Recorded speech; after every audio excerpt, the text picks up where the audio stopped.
और कैसे हो आप लोग? वीकेंड सबका अच्छा चल रहा होगा। अच्छे प्रॉफिट्स बुक किए, स्विंग में, पोजीशंस में, मल्टीबैगर में काफ़ी अच्छा चल रहा है। ठीक है, ऑपरेटर पोजीशंस काफ़ी अच्छे चल रहे हैं।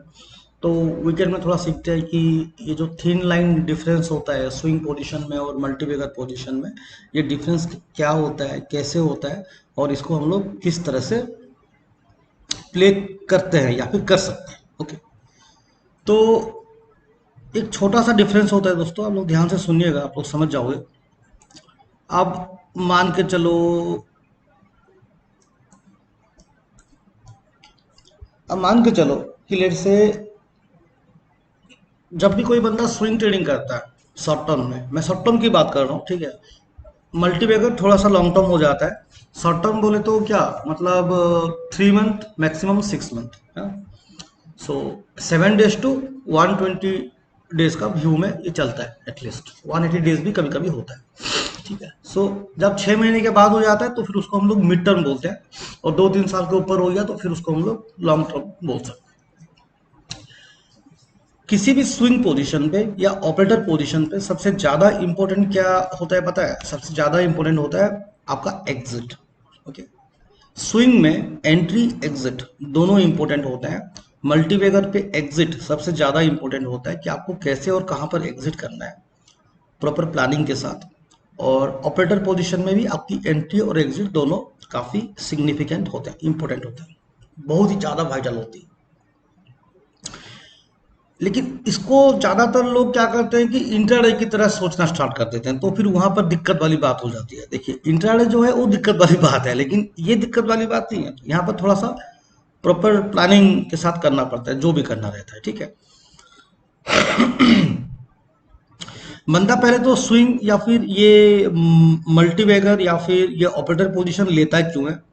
ताकि उसका रिस्क हमेशा कम रहे और उसका प्रॉफिट अच्छा खासा बनता रहे। शॉर्ट टर्म ट्रेडर का बेनिफिट क्या होता है? क्योंकि उसको, जो मैं हमेशा बोलता हूँ, एक सैलरी अप्रोच हमेशा बना हुआ रहता है, और एवरी मंथ कुछ ना कुछ हाथ में आता ही रहता है। एंड ऑब्वियसली ये बात जिनको नहीं पता मैं उनको क्लियर कर देता हूँ कि एक स्विंग ट्रेडर एक ऑपरेटर फॉलोअर यानी कि ऑपरेटर बेस्ड जो लोग ट्रेडिंग करता है और जो मल्टीबैगर पे ट्रेड करता है, और आपको यकीन होगा कि नहीं, अगर आप गूगल करोगे तो आपको मालूम पड़ जाएगा, इवन जो बंदा एसआईपी भी करता है लॉन्ग टर्म पे, एसआईपी भी जो करता है, उनका इनकम इंट्राडे ट्रेडिंग से बहुत ज्यादा होता है। सो सबसे कम प्रॉफिट में कौन रहता है पता है? Intraday trader. ये मैं नहीं बोल रहा हूँ, ये गूगल बोल रहा है, ठीक है, सर्वे बोल रहा है। इसलिए बहुत सारे जो मतलब जगहों पर इंट्राडे को बैन भी किया गया है। तो एनीवे, तो आज हम लोग बात करेंगे बेसिकली स्विंग और ऑपरेटर का जो थिन लाइन डिफरेंस होता है, और कहाँ पर अपनी एंट्री और एग्जिट को आप कैसे प्लानिंग कर सकते हो। ठीक है, बेस्ट एग्जांपल है दोस्तों एटीजीएल। एटीजीएल को हमने 160 पे पकड़ा था, यानी कि यहां पर पकड़ा था जब इसने इनवर्स हेड एंड शोल्डर बनाया था। ठीक है, लर्नर्स के लिए आज का वीडियो काफी इंपॉर्टेंट है, प्लीज ध्यान से सुनिएगा। अच्छा लगेगा तो वीडियो को लाइक कर लीजिएगा, ठीक है, ताकि क्या है कि थोड़ा सा मोटिवेशन मिलता है। थोड़ा सा टाइम भी तो स्पेंड हो रहा है ना मेरा, तो क्या थोड़ा सा मोटिवेशन मिलता है कि हाँ चलो कोई सुन रहा है तो इंटरेस्ट दे रहा है, तभी क्या फिर नेक्स्ट वीडियो बनाने का इंटरेस्ट आता है। 160 पे पकड़ा था हमने, बहुत बढ़िया ब्रेकआउट दिया। यहाँ पर लीनियर रिग्रेशन चैनल बनाया, एक असेंडिंग चैनल सा बनाया है इसने, अच्छी बात है। यहाँ पर फिर इसने ब्रेकआउट दिया। यहाँ पर हम लोगों ने थोड़ा सा एवरेजिंग किया था, और कुछ जो नए मेंबर्स थे वो यहाँ पर 250 से 300 के अंदर वो लोग भी यहाँ पर एंटर किए थे इस वाले लेवल पे। ये जो यहाँ से है ना 250 से 400 के अंदर। उसके बाद क्या हुआ कि ये ऊपर के ऊपर जा रहा है, ऊपर के ऊपर जा रहा है, राइट। यहाँ पर देखिए, ऑब्वियसली ये पहुंच गया 1637 तक। अभी इसका सीएमपी चल रहा है 1637.50। यहां पर इतना तो बात क्लियर है कि ये हमारा 3, 4, 6, 7 टारगेट के ऊपर चल रहा है। लेकिन टेक्निकली जब तक इसने एक बार भी लोअर लो नहीं बनाया, ध्यान से देखिएगा चार्ट को तभी आप समझ पाओगे। जब तक ये लोअर लो नहीं बना था तब तक यहां से एग्जिट करने का कोई मतलब है नहीं है, राइट।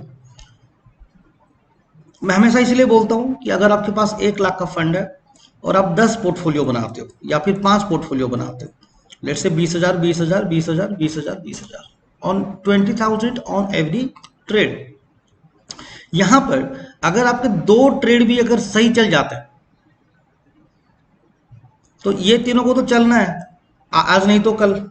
तो अब अगर ये दो ट्रेड अगर आपको आपके सही चल जाते हैं एज पर योर एक्सपेक्टेशन और अबव योर एक्सपेक्टेशन, देन आपको एक अच्छा ट्रेडर माना जाएगा। आपका पोर्टफोलियो जो है वो हमेशा हेल्दी रहेगा जब तक ये लोअर लो नहीं बना। अब इसको यहां से अपने बाइंग प्राइस में तक आने के लिए कितना लोअर सर्किट लगाना पड़ेगा आप ये खुद कैलकुलेट कर सकते हो। तो जब तक ये एक बार भी लोअर लो नहीं बनाता तब तक यहां से निकलने का कोई मतलब है नहीं इस पोजीशन से, राइट। अब आप लोग बोलोगे कि सर हमारा तो 10-20% हो जाता है, निकल जाते हैं। बहुत लोग होते हैं जो 10-20% में निकलते हैं और बहुत लोग होते हैं जो 250-500% के बाद भी नहीं निकलते।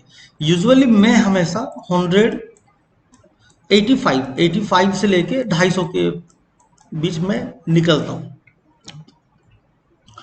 लेकिन मैं आपको एक बात का यकीन दिलाता हूं, मेंबर्स हैं जिनका पोर्टफोलियो मतलब देखने लायक है, दिखाने लायक है और मतलब काफी कुछ सीखने को मिलता है उनसे। एक मेंबर है आशीष भाई हैं, हमारे मेंबर है, वो काफी दिनों से हमारे साथ जुड़े हुए हैं। I guess he is a lifetime member. तो उनका हैप्पीएस्ट माइंड पे 250% से ऊपर का प्रॉफिट चल रहा है and he still in position. तो जब तक एक ट्रेड लोअर लो नहीं बनाता तब तक वहां से निकलने का भी कोई मतलब नहीं है। अगर निकलते हो तो फिर भी हम लोग क्या करेंगे, फिर एक रिस्क लेके और एक दूसरा ट्रेड तो लेंगे ही ना। तो थोड़ा सा बुक करके उसको छोड़ देना चाहिए। ये हो गया मल्टीबैगर की बात। और एक मल्टीबैगर की बात करते हैं एचटीएल टेक। एचटीएल टेक को यहां पर मैंने दरअसल बाय के लिए बोला था क्योंकि ये एक प्रॉपर स्विंग पोजीशन था, राइट। ये पहले आपका एक रेजिस्टेंस था, रेजिस्टेंस रेजिस्टेंस, ये बना सपोर्ट, ये बना सपोर्ट और यहां से इसने बाउंस किया। तो यहां पर बाइंग के लिए बोला गया था एचटीएल टेक को। तो ये दरअसल एक स्विंग एंट्री है, लेकिन ये स्टॉक को मैं हमेशा मानता हूं, इसको एचटीएल टेक को और विप्रो को मैं मानता हूं दीज आर मल्टीबैगर, क्योंकि इनका ये ना अंडर वैल्यूड है, काफी अंडर वैल्यूड है। एक है यमुना ऑटो, एक है विप्रो, एक है एचटीएल टेक। तो इनका जो स्कोप है फ्यूचर में काफी बड़ा स्कोप है। एनीवे इसमें भी आप वही चीज आप नोटिस कीजिए, lower high, lower high, lower sorry higher low, higher low, higher low and again higher low. Lower low बन नहीं रहा था तो यहां से निकलने का क्या मतलब है। अगर एक लोअर सर्किट लगाए या फिर एक लोअर लो बनाए तब कुछ प्लानिंग कर सकता है ना। तो इस टाइप का ट्रेड में ना कभी जल्दी मत निकलेगा दोस्तों, है ना। मैं बस यही बोलना चाहता हूँ। स्विंग ट्रेडिंग मल्टीबैगर पोजीशंस इसमें जो है ना, इसमें आप जल्दी से एग्जिट करने की जो करता है दरअसल वो काफी गलत करता है। वो मार्केट का प्रॉपर प्रॉफिट नहीं निकाल पाता और फिर बाद में मार्केट को गाली देके कोई फायदा नहीं है। अब जब मार्केट अभी अप ट्रेंड में है, अब मार्केट ऊपर की तरफ जा रहा है, मेटल्स अच्छा खासा भाग गया, आईटी इंडस्ट्री अच्छा खासा भागा, फार्मा भागा। अब फूड इंडस्ट्री जो है, जुबिलियंट फूड को आप देखिए, और जो इलेक्ट्रिकल से इलेक्ट्रॉनिक्स है वो भी भागना स्टार्ट कर रहे हैं। तो इस रैली को मिस क्यों करना, मेरा बोलने का मतलब है। फिर जाएगा, फिर मार्केट बियरिश होगा, फिर मार्केट कंसोलिडेट करेगा, फिर हमको बस ऑपरेटर पोजीशन नहीं मिलेगा ज्यादा। तो जब मार्केट अभी एक तरफा प्रॉफिट दे रहे हैं ना, तो उसका कंप्लीट एडवांटेज उठाइए, इसका पूरा जूस निकालिए, है ना। एक ट्रेड काफी है ना। एक ट्रेड अगर आप प्रॉपरली भी कर पाओ तो वो काफी होता है। दीपक फर्टिलाइजर की बात करते हैं। Deepak fertiliser is clear swing trade, इसको यहाँ पर मैंने बोला था और मेरा पोर्टफोलियो है दीपक फर्टिलाइजर में, मैं काफी बार शेयर करते ही रहता हूँ। अभी कुछ लास्ट 5-6 डेज से मैं शेयर करना बंद कर दिया। उसका रीजन ये था कि लोग क्या करते हैं कि अब देखिए मेरा दीपक फर्टिलाइजर मैंने उसको कहाँ पर उठाया है, इसके भी नीचे मैंने उठाया हुआ है, जितना मेरे को याद है 84% का मेरा पोर्टफोलियो चल रहा था, 84% के ऊपर चल रहा है। ग्रुप पे आप शेयर आप देख सकते हो, मैंने वहां पर उसको शेयर किया है काफी बार, एक बार नहीं बहुत बार शेयर किया हुआ है। अब लोगों का क्या है कि वो लोग मतलब अब इतना में है प्राइस ना, तो वो लोग जो है पोर्टफोलियो देख के यहाँ पर बाय कर लेंगे और फिर बाद में मेरे को ही फिर मैसेज करते रहेंगे, सर इसका स्टॉप लॉस क्या है, इसका टारगेट क्या है। अरे मेरे को क्या पता यहाँ पर स्टॉप लॉस टारगेट क्या होगा। क्योंकि मैं तो अपने हिसाब से हूँ ना, मैं तो यहाँ पर अपना शायद जब मैंने इसको दिया था तब इसका स्टॉप लॉस थोड़ा शायद ये 200 के पास होगा, और टारगेट शायद ऐसे ही कुछ अनुमान से यहाँ से ऊपर कुछ होगा 280 290, है ना। तो ये अभी एक ये ऊपर की तरफ गया, अभी यहाँ पर कंसोलिडेट कर रहा है, ठीक है। यहाँ पर मैंने अपना जो है 50% प्रॉफिट भी बुक कर लिया है, और 50% प्रॉफिट और 50% क्वांटिटी यहाँ पर छोड़ा हुआ है। तो एग्जिट को आप इस तरह से प्लान कीजिए कि जब तक आप एक काम कीजिएगा, जिनको नहीं पता है, डेली चार्ट पे जाइएगा, ओके, डेली ट्रेडिंग व्यू पे जाइएगा, डेली चार्ट पे जाइएगा, और कैंडल स्टिक्स कीजिए, या फिर आपको जो आपको सही लगता है कैंडल स्टिक कर लीजिए। थोड़ा सा तो ज्ञान आपको रखना पड़ेगा, है ना। लोअर लो देखिए, अगर कंसोलिडेट कर रहा है ना, मत निकलिए।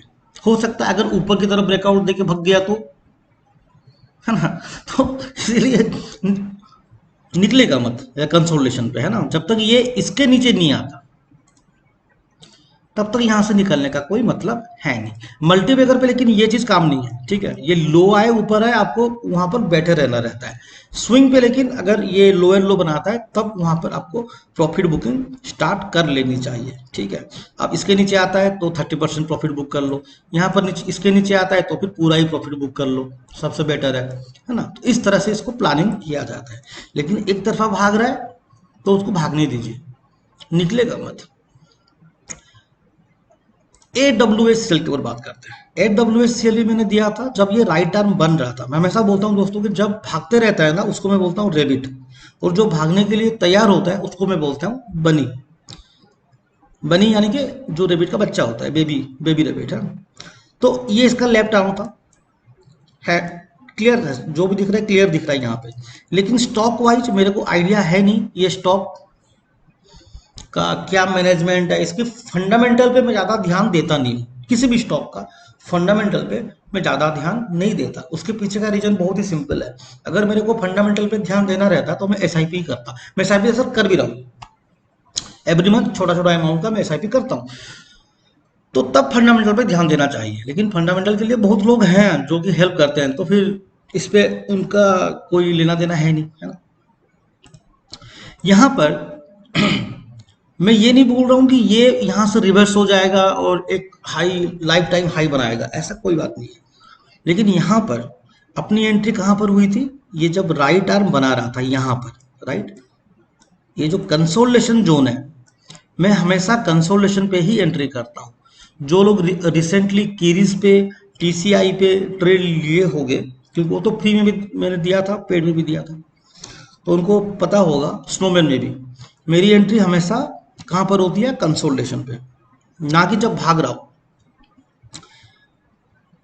अब ये ब्रेकआउट दिया और यहाँ से ये सपोर्ट लेके ऊपर की तरफ जा रहा है, ठीक है। लेकिन इस स्टॉक के ऊपर तो मेरे को पता नहीं है, तो मैं क्या कर सकता हूँ, जैसे ही ये इस वाले लेफ्ट जोन पे आएगा तब मेरे को प्रॉफिट बुक कर लेना चाहिए, क्योंकि यहाँ पे एक डेड कैट बाउंस जो बोलते हैं ना, एक बाउंस होगा, फिर ये नीचे की तरफ कंटिन्यू कर सकता है, हो सकता है, क्योंकि इस स्टॉक का फंडामेंटल के ऊपर मेरा आइडिया है नहीं। और अगर ये अच्छा स्टॉक होगा तो बिल्कुल इसको एक बार चेज करेगा, और चेज करने के बाद इसको भी ब्रेकआउट दे सकता है। लेकिन जब तक ये भाग रहा है, अभी मान के चलिए कि यहाँ पर किसी कोई बंदा यहाँ पर एंटर कर लिया है, ठीक है, यहाँ पर मान के चलो इसका उसका 15 20 या 25% का प्रॉफिट दिखा रहा है फॉर एग्जाम्पल, तो फिर वहां पर निकलने का भी कोई मतलब नहीं है, क्योंकि अभी एक चांस है कि वो यहाँ तक भी आ सकता है, 360 365 370 तक। तो हमेशा जब तक एक लोअर लो नहीं बनाता या फिर आपका बाइंग प्राइस का नीचे वो क्लोजिंग नहीं देता ना, तब तक निकलने का क्या मतलब है। ओके, मैं विथ एग्जांपल समझा रहा हूं ताकि आप लोग अपना एग्जिट को आप उस तरह से प्लान कर सको, ये बहुत जरूरी होता है। कीरी इंडस्ट्री, अगर सच में देखा जाए तो कीरी इंडस्ट्री में क्या है, देखिए कीरी इंडस्ट्री में आपको इसको क्लियर कोई पैटर्न है नहीं, ओके। ये तो एक क्लियर ऑपरेटर पोजीशन था, राइट। लेकिन यहाँ पर इसको आप इन्वर्स रेंज होल्डर टाइप का देख सकते हो। कुछ मिथ्स हैं ऑपरेटर पोजीशन को लेके, उसको मैं आपको क्लियर कर देता हूँ। बोला जाता है, देखिए ऑपरेटर पोजीशन के लिए क्या प्राइस एक्शन को फॉलो करना जरूरी है, मेरे को नहीं पता। मैं क्या करता हूँ कि जो भी ऑपरेटर पोजीशन मेरे को जहां पर मिलता है उसको मैं अपनी तसल्ली के लिए, आप सोच सकते हो, अपनी मन की तसल्ली के लिए, टू गेन ए कॉन्फिडेंस, उसको मैं एक बार प्राइस एक्शन के साथ टैली कर लेता हूँ कि हाँ ये इस तरह से बना रहा है तो ऐसा हो सकता है, राइट। ऑपरेटर पोजीशन में आप ज़्यादा दिन तक होल्ड नहीं कर सकते, इतना आप याद रखिए। अब ऑपरेटर पोजीशन क्या लेते लेते प्रॉफिट हो जाता है? नहीं होता। आपका कीरीज इंडस्ट्री में शायद बहुत लोगों ने ट्रेड लिया था, तो आपका इतना नॉलेज हो गया होगा। अपनी एंट्री हुई थी यहाँ पर, मैं आपको दिखा देता हूँ, यहाँ पर हुई थी 28 मई को। उसके बाद 2 रेड कैंडल्स बने थे, याद है? वहां पर मेरे को बहुत सारे मैसेज आने स्टार्ट हो गए, सर ये नीचे आ रहा है, नीचे आ रहा है, नीचे आ रहा है। उसके बाद इसने अपर सर्किट लगाया, फिर उसके अगले दिन अपर सर्किट लगाया, फिर इसका जो है 50% के ऊपर इसने क्लोजिंग दी, और फिर अगले दिन फिर अपर सर्किट लगाया। यहाँ पर जो सोचने और समझने वाली बात है वो मैं आपको समझाने की कोशिश करता हूँ। अगर आप लोग समझ पाओ तो वीडियो को लाइक कर लीजिएगा दोस्तों, इसमें काफ़ी एफर्ट लगता है दरअसल। ओके, इसने इसको एक बार टेस्ट किया है, 2 बार टेस्ट किया, तीसरी बार टेस्ट किया। अब क्या हो सकता है? अभी स्विंग ट्रेडर की बात मानो तो यहां से नीचे आएगा, राइट, लेकिन ब्रेकआउट पॉसिबिलिटीज भी है। अगर ब्रेकआउट देता है तो अच्छा खासा भाग जाएगा ऊपर की तरफ। कुछ नहीं तो आप यहां से यहां तक का मेजरमेंट कर सकते हो, या फिर यहां से यहां तक का 50% का मेजरमेंट अगर फिबो लेवल पे चल रहा है। लेट्स से ये आपका 70 पॉइंट, ओके, सो 740-50 एटलीस्ट वहां तक तो टारगेट कर सकते हो। तो ऐसे जगह पर अगेन मैं एक बात आपको पूरा कंफर्म कर देता हूँ, कीरी इंडस्ट्रीज के ऊपर मेरा फंडामेंटल स्किल 0 है। ओके, मैं कभी किसी स्टॉक का फंडामेंटल नहीं देखता जब उसमें मैं कभी भी ऑपरेटर पोजीशन या फिर स्विंग पोजीशन बनाता हूँ। बस मल्टीबैगर में और SIP, in that case only मैं देखता हूँ यहाँ पे। अब यहां से क्या देखिए, जब इसने एक बार इस रेजिस्टेंस को टच किया है ना, यहां पर 50% प्रॉफिट सबने बुक किया। जो व्हाट्सएप मेंबर्स है उनको मैंने बोला था कि पहले तो 50% प्रॉफिट बुक कर लो, ताकि इसका जो मलाई वाला पार्ट है ना, जो क्रीम वाला पार्ट है, वो पहले खा लो। अब अपना बाइंग इधर है, जब तक ये इस कैंडल के 50% के नीचे नहीं आता या फिर अपने बाइंग प्राइस के पास भी नहीं आता, तब तक एग्जिट करने का क्या मतलब है? लेकिन 90% से ज्यादा फ्री ग्रुप वाले को जो मेरे को लगता है कि शायद सबने पोजीशन काट लिया होगा, और अगर आपने पोजीशन नहीं काटा है तो वीडियो में कमेंट करके बताइएगा, ताकि मजा आएगा, है ना। यहाँ पर लेकिन आई बिलीव जो हमारे पेड मेंबर्स है उन्होंने पोजीशन रखा हुआ है, 50% बुक किया है, 50% रखा हुआ है, मैंने भी रखा हुआ है। अब अगर ये ब्रेकआउट देता है तो अपना जो 50% क्वांटिटी है उसको हम लोग यहाँ पर छोड़ देंगे, फिर ये अपना स्टॉप लॉस बन जाएगा, है ना, ये अपना स्टॉप लॉस बन जाएगा। अब इसको भागने देते हैं, जिसको जिधर भागना है वो भागेगा, क्योंकि आई बिलीव अगर यहाँ पे ऑपरेटर एंट्री थी, और मैंने बताया था, हर्ष को भी मैंने बताया था कि 514 जो थी वो ऑपरेटर का एवरेजिंग पोजीशन, एवरेजिंग पॉइंट था, है ना, वहां पर काफी ट्रेड्स थे। तो अब ऑपरेटर इतने के लिए तो एंटर नहीं करेगा ना, इतना प्रॉफिट के लिए ऑपरेटर कभी एंटर नहीं करता, ठीक है। तो बस सेफ्टी के लिए 50% हम लोगों ने बुक किया और 50% छोड़ा हुआ है। देखते हैं कैसे क्या होता है। अगर नीचे आता है पोजीशन काट देंगे, क्योंकि हम लोग तो ऐसे भी प्रॉफिट में है ना। 4-5 दिन में ही 25%, 20%, 25% के प्रॉफिट में हम लोग हैं ऑलरेडी। और अगर ऊपर जाता है तो फिर इसको भूल ही जाओ। अगर 750 के, और अगर एक बार 750 के अगर ऊपर जाता है तो फिर इससे तो निकलना ही गलत है, और थोड़ा सा प्रॉफिट बुक कर लेंगे और इसको छोड़ देंगे। नीचे आएगा तब काट देंगे, ऊपर जाएगा तो इसको छोड़ देंगे। एग्जिट पे प्लानिंग करना दोस्तों बहुत इंपॉर्टेंट होता है। अब देखिए यहां पर एक चीज, स्नोमैन पे टू बी ऑनेस्ट मैं शायद 2-3 पोर्टफोलियो पे लिया था, और 2 पोर्टफोलियो से मैं अपना प्रॉफिट बुक कर चुका हूँ, ठीक है। स्नोमैन का क्या है, देखो स्नोमैन में भी जब ये नीचे आ रहा था फिर ऊपर की तरफ गया, गैप अप बनाया, राइट, 1 2 3 4, 4 दिन तक नीचे गया, फिर इमिडिएटली वो बनाया, गैप अप मार के ऊपर आ गया, है ना। यहाँ पर अगर टेक्निकली देखा जाए तो यहाँ पर थोड़ा सा लोचा है। क्या लोचा है? अपनी एंट्री हुई थी यहाँ पर वो नीचे आया। ऑपरेटर पोजीशन में हमेशा याद रखिए दोस्तों, ऑपरेटर पोजीशन उतना आसान नहीं होता जितना लोग सोचते हैं या समझते हैं। पुलबैक्स होते हैं, बड़े बड़े पुलबैक्स भी होते हैं कभी कभार, जब तक रिटेल ट्रेडर को वो निकाल ना दे वो लोग अच्छा खासा पुलबैक मारते हैं, है ना। तो उसके लिए जिगर होना चाहिए इस पुलबैक को संभालने के लिए, झेलने के लिए, है ना। और ये ब्रेकआउट तो दिया है, लेकिन ये गैप जो है ना, ये मेरे को सही नहीं लग रहा है, क्योंकि गैप होना कोई गलत बात नहीं है, मार्केट में गैप्स होते हैं, लेकिन गलत जगह पर गैप्स हुआ है, क्योंकि ऐसे एक पैटर्न पे और ब्रेकआउट पॉइंट पे गैप्स नहीं होना चाहिए, है ना। तो यहाँ पर ब्रेकआउट पॉइंट पे गैप बना हुआ है, तो मेरे को लगता है कि यहाँ पर कुछ गड़बड़ी है। और ये अभी दो सिचुएशन है, ये जाएगा हाई को टेस्ट करने के लिए, नंबर 1। नंबर 2, पहले गैप को फिल करेगा फिर जाएगा। तो अभी यहां पर जिनकी एंट्री हुई है, अब ये उनके ऊपर है कि वो लोग इसको किस तरह से प्लान करता है। और जो पहले से एंटर किए हुए हैं मेरे टाइम से, तो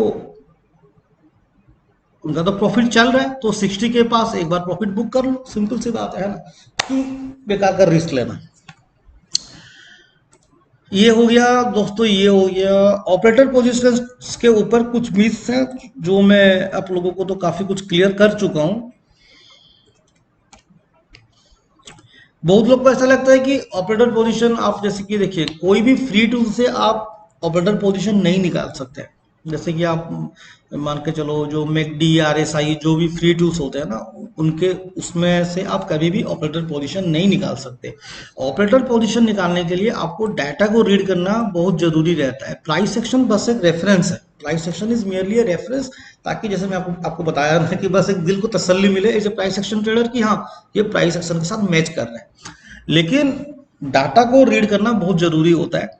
बल्क ट्रेडिंग को देखिए, ब्लॉक ट्रेडिंग को देखिए, ठीक है। और एवरीडे का जो कैंडल का डाटा होता है, वॉल्यूम हो गया, इसका एफएनओ में ओपन इंटरेस्ट हो गया, उसको भी रीड करना रहता है, ठीक है। और काफ़ी कुछ चीज़ें हैं, और उसके लिए काफ़ी पेड टूल्स भी यूज़ करना रहता है। बहुत सारे लोग वॉल्यूम प्रोफाइलर को यूज़ करते हैं, हमारे बहुत सारे मेंबर्स वेंसिस को यूज़ करते हैं। तो दिस टूल्स आर ऑल्सो मतलब for reference only, they can help you. लेकिन डाटा के ऊपर पकड़ बहुत स्ट्रांग होनी चाहिए अगर आपको ऑपरेटर पोजीशन निकालना है, ठीक है। और हाँ, ऑपरेटर पोजीशन कभी मल्टीबैगर नहीं है। आई थिंक आप शायद अभी सब कुछ क्लियर हो गए होंगे। स्विंग पोजीशन अलग होता है, मल्टीबैगर पोजीशन अलग होता है, ऑपरेटर पोजीशन अलग होता है। ऑपरेटर पोजीशन में आपकी एंट्री एग्जिट दोनों इंपॉर्टेंट होती है, मल्टीबैगर पोजीशन पे आपका एग्जिट बहुत ज़्यादा इंपॉर्टेंट होता है। स्विंग में एंट्री भी इंपॉर्टेंट है और एग्जिट उससे ज़्यादा इंपॉर्टेंट है, ठीक है। फिर मिलते हैं नेक्स्ट वीडियो पे। अगर कोई डाउट हो तो बिल्कुल आप कमेंट सेक्शन पे डालिए, मैं हेल्प करूंगा बिल्कुल, आपको जो भी कुछ डाउट होगा तो क्लियर करने का, ठीक है। फिर मिलते हैं, थैंक यू।